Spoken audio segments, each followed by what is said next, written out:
Purpose Haze, a new series featuring Scott Goodson, founder of StrawberryFrog, together with New York festivals. It will defog purpose through in-depth interviews with those at the forefront of purpose-driven companies. Watch what happens when the smoke clears. Welcome back to Purpose Haze. We have a really great show today. We are going to have a chat with Vinoo Vijay. Welcome to the show. Thank you. We're going to talk about money, something that's near and dear to all of us. And Vinoo has been working in this space for a long time. He's currently the Chief Marketing Officer of one of the largest banks here in the United States called Truist. And before that, he did a similar job at some of the other largest banks in this part of the world. What I think is interesting about this conversation is we're going to focus on purpose and the role it plays in driving him personally, but also this financial institution. So welcome. Thank you, Scott. It's great to be here, and I'd love to talk about purpose. Well, starting with the purpose, how do you feel this particular bank, since you've worked in others, has really come to the world differently than perhaps the other places, and how has purpose played a role in that? Yeah, and you're probably hearing this from a lot of executives these days, is that purpose is not a choice anymore. Everybody wants to be in the purpose business in some sense. The challenge with purpose is it's very hard to do. It's very hard to do authentically and have it be believable and have it be real and have it really have transformative effect on the ways that businesses work. And I think one of the great things that my company Truist has is that this is a merger of two companies that happened 2.5 years ago. It's a new company in that sense. And so we had the opportunity to really establish from ground up what we were about, why we were about, and how that can manifest in practical ways that allows us to actually live our purpose. Do you find that having the purpose makes your job easier, or does it make it more complicated? That's a great question. I would say it does make it more complicated, but it makes it incredibly more rewarding. I mean, you started with the conversation that said this is about money. Right. And yes, banking is about money, and money is incredibly important. And relevant and I know, and everybody knows it's a part of every part of our life, whether we want it to be or not. It has some effect on the well-being of our lives. The question, though, and so what we think about when we think about purpose is we're not in the money business. We're in the purpose business. And our purpose is to inspire and build better lives and communities. Money is a means to that, but money is one part of that ecosystem that allows us to deliver that. Our teammates are the other giant part of that, right? And so is it harder to be in the purpose business? Yes, because as you and I know, when we're trying to communicate that, explaining something that feels authentic in the purpose realm is much harder than explaining something that feels very functional, even though both are sort of baked within each other. I think that when you have a purpose, it lets you move from the business of banking to the purpose of, from the business of banking to the business of better living, live better lives. When I think about banking, if you go back, if you look at advertising from the early 1900s, bank advertising was always these pictures of large stately buildings with large columns that signified your money is inside there and it's super safe. Right? It was security. And that was the story that banks were all about, was security. And then, over time, that sort of evolved into scale as banks started to merge and become larger and larger. And the benefits of scale started to become important to consumers and to communities. It became about the ubiquity of banking. Banking is everywhere, and banking is at your fingertips. And if those days, you'd see advertising of people falling from an airplane and doing their mobile banking while they're gliding down. It was all about being everywhere. And then we went to this evolution of the digitization and the mobilization of banking on your mobile phone, right? The 6-inch screen and what that meant. And that's an interesting realm, because what that essentially said is the efficacy of banking is now better than it's ever been. You can control your money better than you ever could before. And it's true. It is amazing.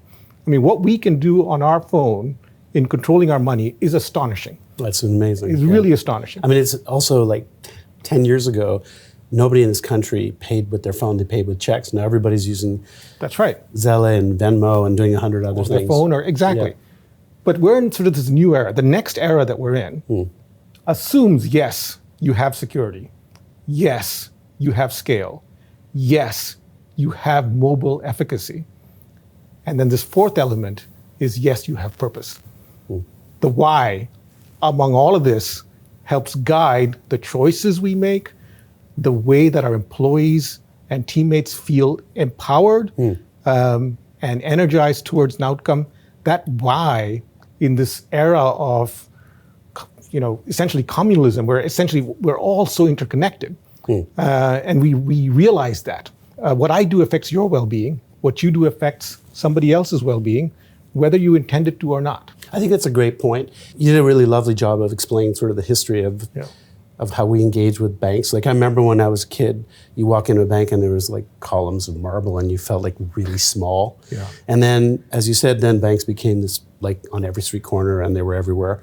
And now money and the issues about finance, they're not just about me, it's about my relationship with my family, my friends, and so many others. We're living in this, it's not just about money actually, it's about everything in life, right? The interconnected world. That's right. So how does that change, that reality that exists, how does that then connect with this brand new financial institution that has a new name, has a purpose, not a mission, because that's what they did in the old days. Now it's purpose. Yeah. How does that set you up for success?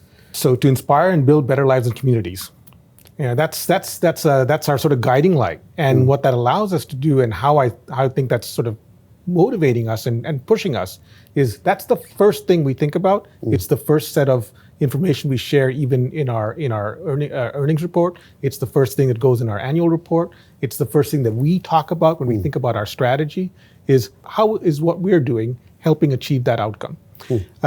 And then the second thing we do that is equally important is we challenge each one of our teammates to find their own purpose and find a connection between their purpose and the company's purpose. Because if we can create that connection, then our teammates feel that sense of personal purpose that they are fulfilling and achieving, and both the company and the teammate is benefiting from that outcome. I think that's really important because it has to be authentic and not purpose washing or toothless purpose. So if it's okay, we'll look at a couple of videos now of some of your teammates and as they talk about their purpose. My personal purpose is to be a dealer of hope. And hope for me is an acronym, helping other people excel. Maximizing every moment that I have with every individual, because every moment matters. To use care, levity, and imagination to joyfully advocate for individual and systemic integrity, courage, and love. And so how does that help you do what you're doing? Yeah, I mean, so what you're seeing in that is authentic teammate value showing up. And that's really powerful because, I mean, as like you, all of us are, leaders of many teammates, and we are part of a large ecosystem of influence. And when you have that role, and for everybody else, the most powerful and rewarding thing you can do is helping these teammates achieve their outcomes. And what you're seeing in there is teammates recognizing their own purpose, being vocal about it, and being clear about it, and essentially saying, this is where I'm headed, and come with me on this journey. And I know where you are headed, and I know where you are headed, and I see connectivity that we can help each other on that purpose path. The reality is, though, I mean, you're way out ahead of many others in the sense that recent statistics show that only 25% of chief marketing officers actually activate purpose. So it must be really, really hard. Is that true? Yeah. Well, purpose cannot be activated if it doesn't come from the top. That's just so fortunately, we have a CEO and an executive team that is completely bought into being a purpose-oriented company. We also have a purpose activation team that reports to the CEO that is oriented towards making sure that purpose shows up in every part of our ecosystem. And as the CMO, it is, it's a blessing, and it is difficult. It's a blessing because we have that opportunity. It's difficult. It's an obligation that we have to fulfill. If you think about the marketing ecosystem, that's also gone through an evolution, right? So, back in the day when I started marketing, now I was, 30 years ago. What I was doing was, relational databases were the big new thing. Oracle had just come out with their databases, and we would pull files and send out mail and create loyalty programs, and it was all very outbound.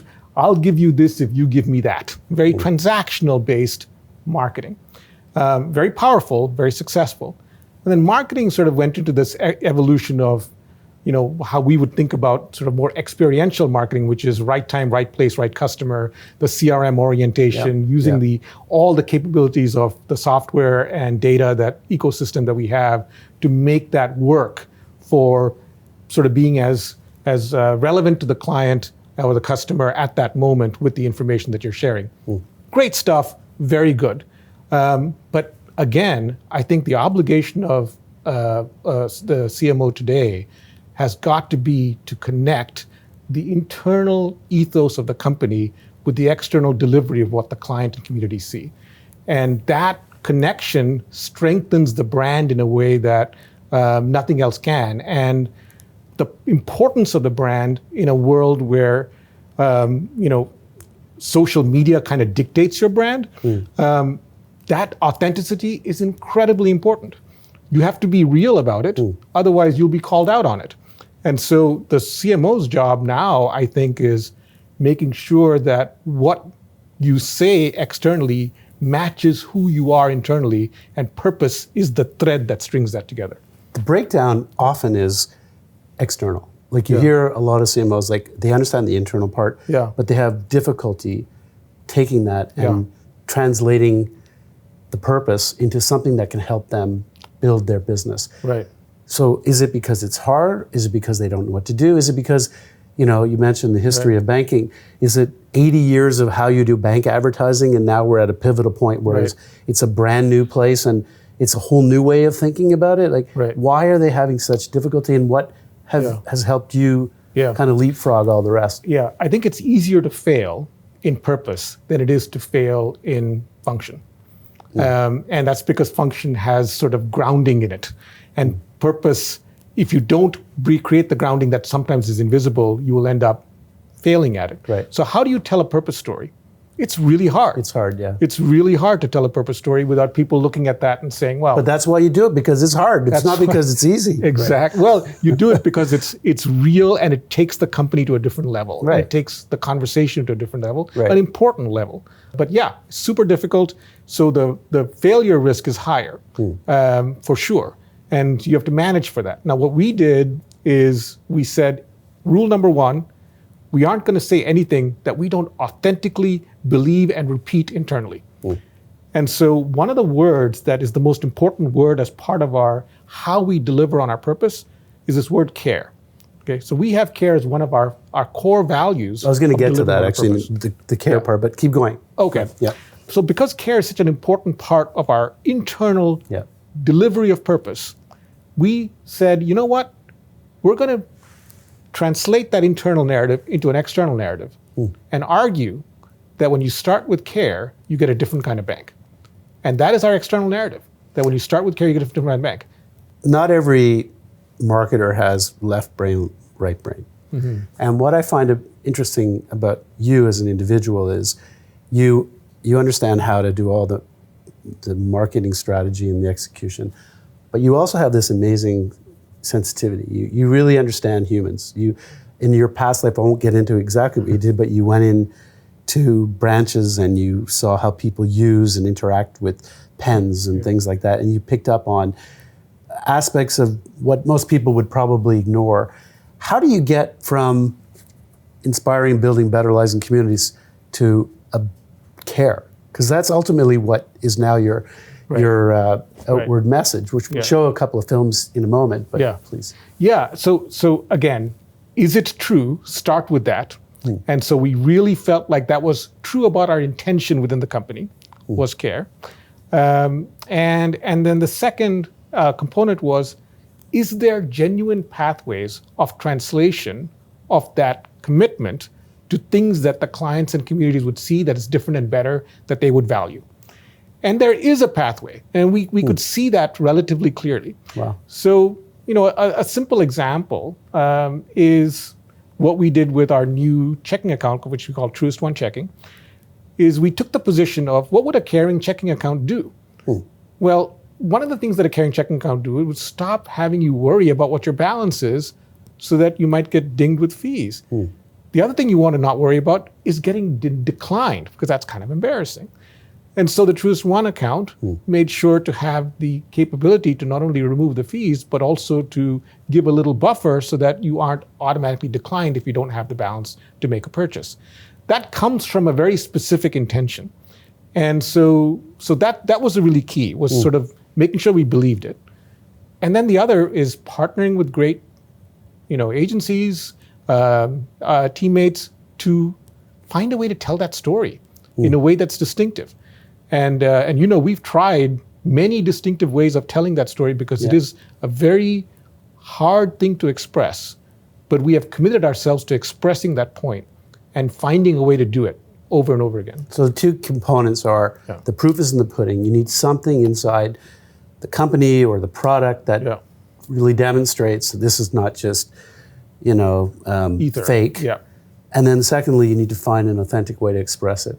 Yeah. So now I'd like to show a film from many in the campaign, but they're all similar in the sense that they focus on an employee and they demonstrate how care is central to the DNA of everyone working there. And I remember kind of thinking like, oh my gosh, I think we could be sisters, because I think we look, and I don't think at that time, I think you're the one to tell me that we had the same birthday. It's really unbelievable when you think about it, because it's been like really over 20 years that you were my mother and father's banker, you became my banker, and now Fran is in her third year of college and you're her banker. And so unbelievable, because I'm just 20 years old. Can you talk about how you got there and why this is an important story to tell? Yeah, so again, we took a step back and said, what is making our purpose hum right now?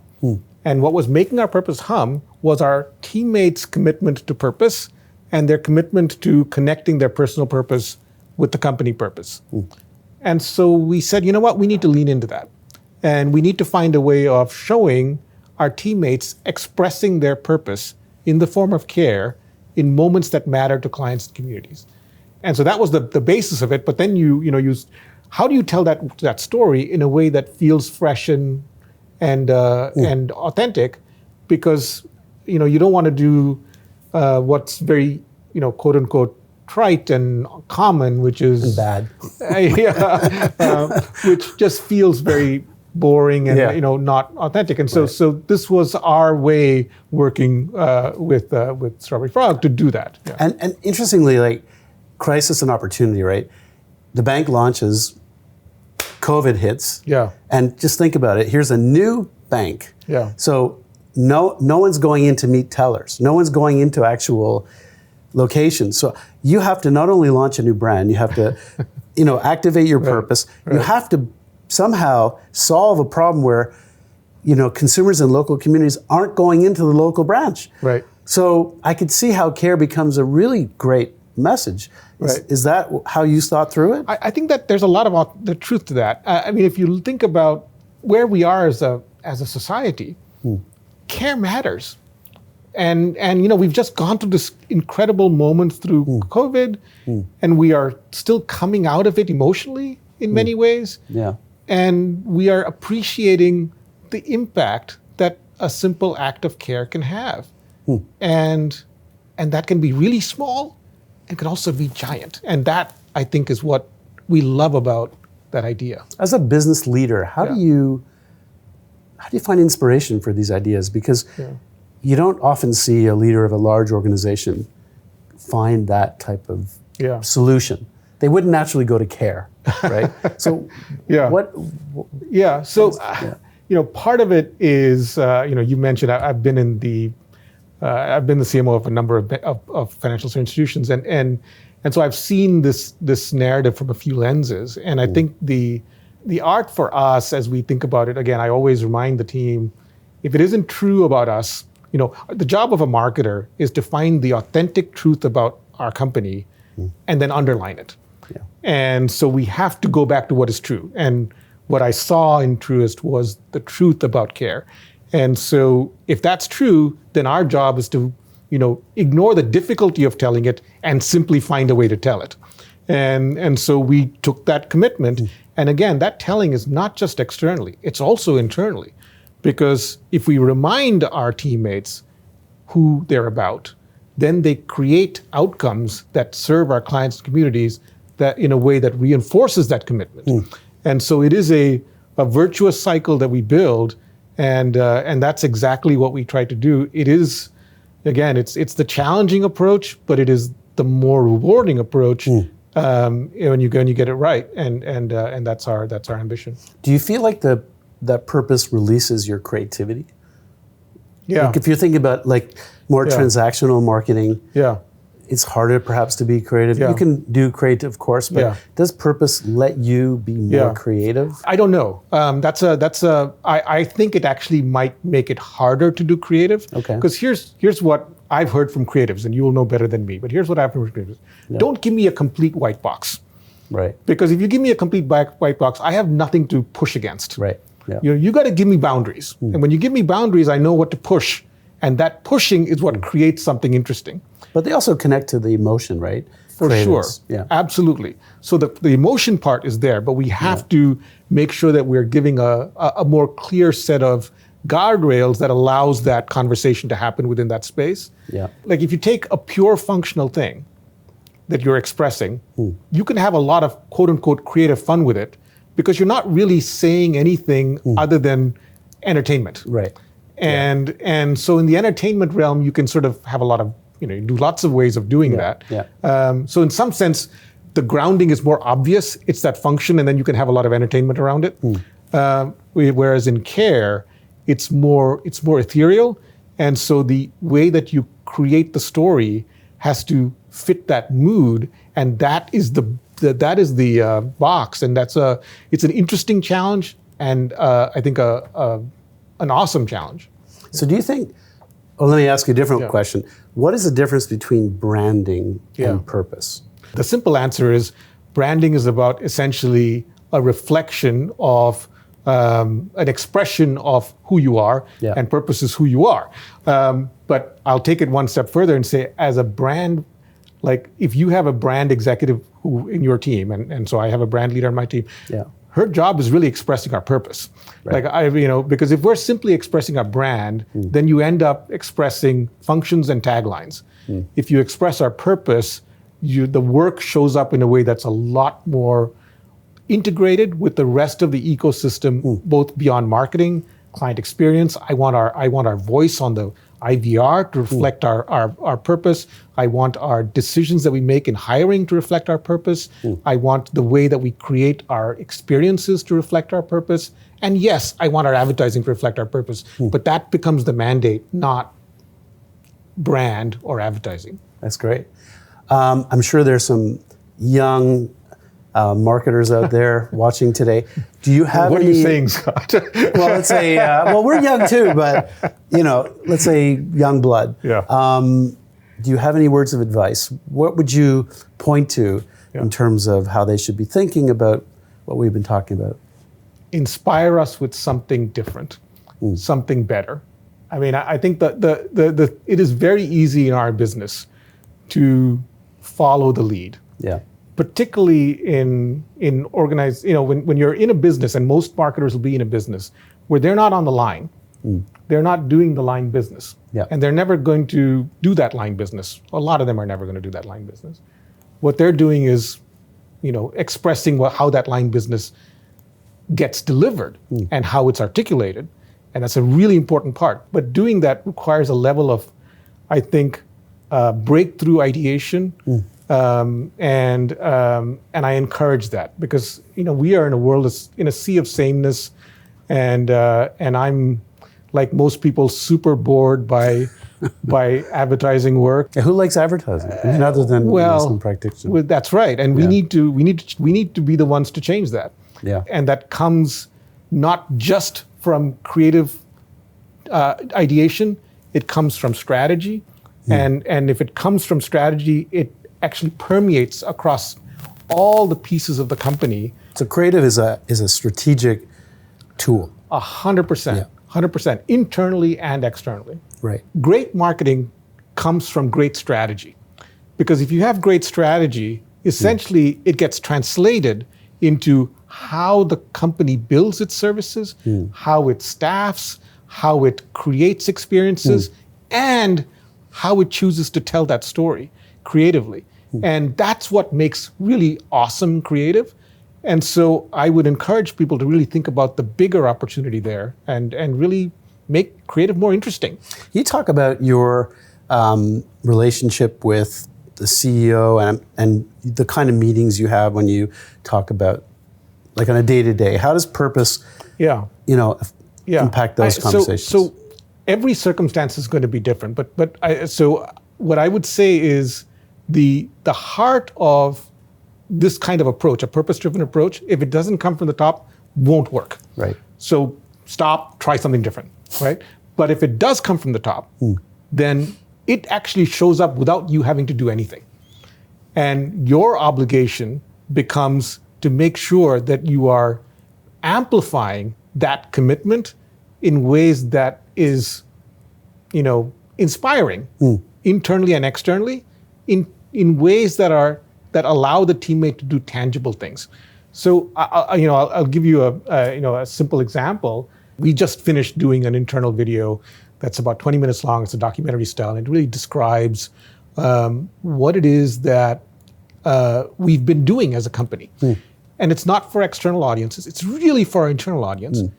And it's we've been showing it now as sort of like these screenings, and what we are doing in that is helping people, reminding our teammates what they signed up for, who they're about, and how they can be and live up to their own values of themselves, and not just see it as a corporate job, which is very easy these days to do. Yeah.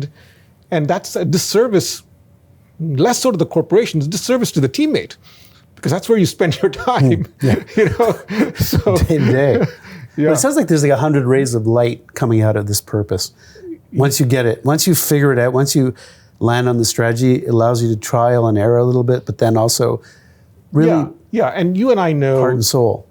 It's not easy. It's hard. It's very hard to be consistent with it. Yeah.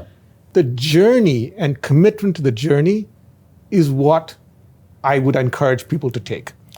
And if we can stay on that journey, the goodness of that, even when not all things work in that box, outweighs not even attempting the journey. And you see that in all the conversations that you are having and I'm having with other executives of other companies. Well, you see that when it's done properly, it electrifies everyone. That's right. Inside and outside. That's right. Yeah. And properly doesn't have to be perfect. No. Right? Properly is you're moving the ball in that direction. It's a journey. It's a journey. Yeah. And it is a journey that is better for all parties. And so it's a journey very worthy of attempting if you have the commitment from the top. There's a lot of new work that you're about to launch. We're going to run one of those now. Good, great. When I first met you, you had stated, listen, this is what's going on with my business. Right. And where do I go? You ask questions that let me know you actually care about my situation and you don't judge me. And I love that. I love that. You feel more empowered? Yes. Did my job. I do. There's a level of stress that is like gone now. Awesome. It's like the burden's gone and it's like, I can breathe again.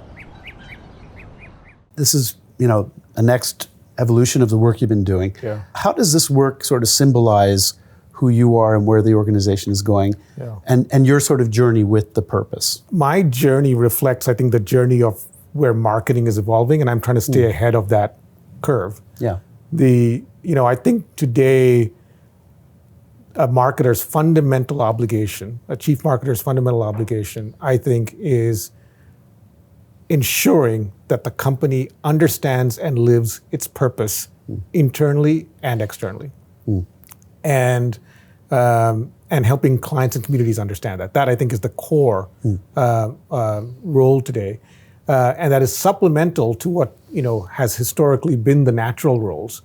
Yes, you got to drive organic growth through performance-oriented marketing. That what we call modern marketing is now kind of a few years old. Yeah. But yes, you should do that. Modern marketing. Yes. You absolutely have to be in a position to drive experiences and create better experiences. They talk about the chief growth officer or the chief experience officer. Yeah. Conceptually, the marketer has to be leaning into those things. But even more important today, and how I think you energize both growth and experience, is purpose. I very much appreciate your point of view and your perspective. This has been a really rich conversation. Any final thoughts you have on purpose? Do you have a personal purpose? I do. My personal purpose is to make as many individual moments in the day as possible be moments of care and joy. Because my personal theory is that if I can give a little care and joy in every individual daily moment, more so than not, I end the day on the positive. And that accretion over time is good for me and good for the community that I serve. Wonderful. I appreciate the time together with you today. Yeah. Awesome. Thank you.